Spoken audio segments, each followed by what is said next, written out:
Hello बच्चों, let's read the question. So the question over here is, which chamber initially received blood from the systemic circuit? Options are left atrium, option B is the right atrium, option C is the left ventricle and last option is the right ventricle. Now basically इस question में हमें ये पूछा गया है कि जो systemic circuit है इससे इनिशियली कौन सा ब्लड हार्ट का चैम्बर ब्लड रिसीव करता है. नाउ लेट्स सी आवर की कंसेप्ट.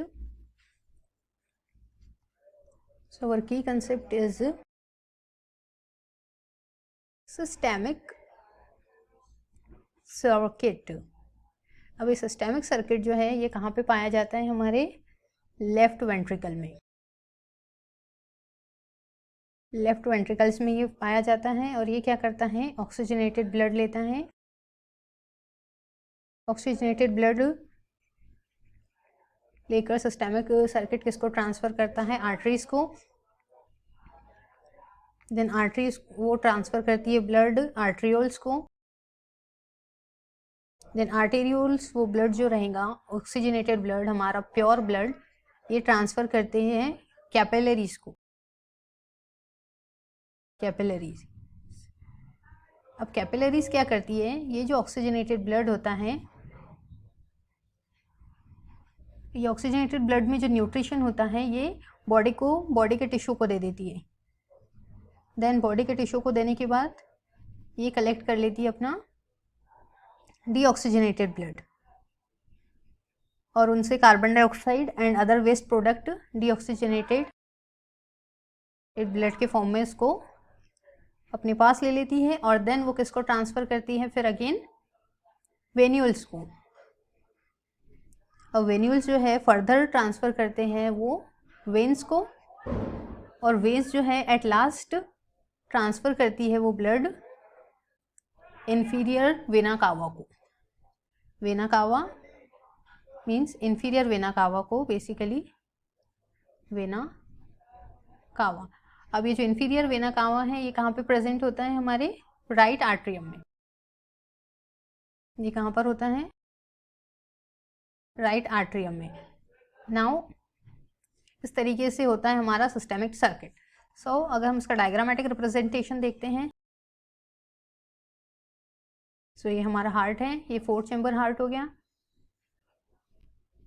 देन यहाँ पे हो गया हमारा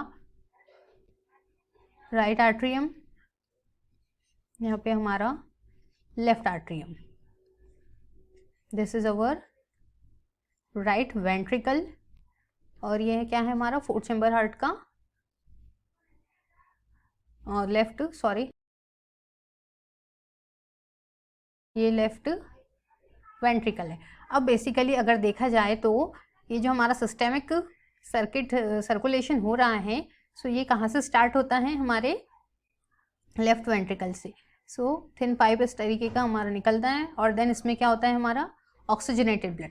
अब ये ऑक्सीजनेटेड ब्लड कहाँ पर ट्रांसफ़र होगा?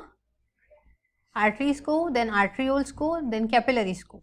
सो ये ट्रांसफ़र हो रहा है हमारी आर्टरीज को, आर्ट्रियोल्स को और कैपिलरीज को. देन कैपिलरीज क्या करेंगी? जो ऑक्सीजनेटेड ब्लड रहेगा वो बॉडी टिश्यू को दे देती है और ऑक्सीजनेटेड ब्लड बॉडी टिश्यूज़ को देने के बाद क्या करती है? उनमें जो भी कार्बन डाइऑक्साइड और वेस्ट मटेरियल होता है वो अपने अंदर ले लेती है और देन वो वेस्ट मटेरियल लेने के बाद क्या करती है? ये जो डीऑक्सीजनेटेड ब्लड रहेगा फिर ब्लड कैसे हो जाता है? डीऑक्सीजनेटेड.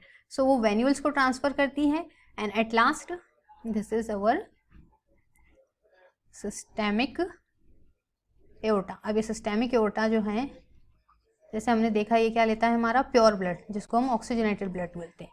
और ये कहाँ ट्रांसफ़र हो रहा है? आर्टरीज. आर्टरी से आर्ट्रियोल. अब आर्टेरियोल से ये जाएगा हमारी कैपिलरीज में. अब मेन जो कैपिलरीज यहाँ पे वर्क कर रही है, कैपिलरी क्या करती है? CO2 and waste product collect कर लेती है. CO2 एंड जो भी बॉडी टिश्यू में वेस्ट प्रोडक्ट रहेगा उसको कलेक्ट कर लेंगे और बॉडी को क्या दे देंगे? हमारा ऑक्सीजनेटेड ब्लड जो प्योर ब्लड है. अब जो बेसिकली हमारी कैपिलरी है इसके पास क्या बचा? Impure blood. अब ये जो इम्प्योर ब्लड है ये ट्रांसफ़र करती है हमारी वेन्यूल्स को. देन वेन्यूल्स के पास ये जाता है फिर हमारी वेन्स के पास, और वेन्स से हम ट्रांसफ़र होता है ये वेना कावा में, जो कि हमारे राइट आर्ट्रियम में प्रेजेंट होती है। सो इस तरीके से इन्फीरियर वेना कावा में जो ब्लड है वो लेफ्ट वेंट्रिकल से राइट आर्ट्रियम की तरफ जा रहा है। Now if you talk about the options, so initially जो रिसीव हो रहा है ब्लड वो कहाँ से हो रहा है, लेफ्ट वेंट्रिकल से, और वो जा कहाँ रहा है हमारे राइट आर्ट्रियम में। So this is our correct option, option B. ये कहाँ जा रहा है हमारे राइट आर्ट्रियम में। I hope you understood it well. Best of luck and thank you.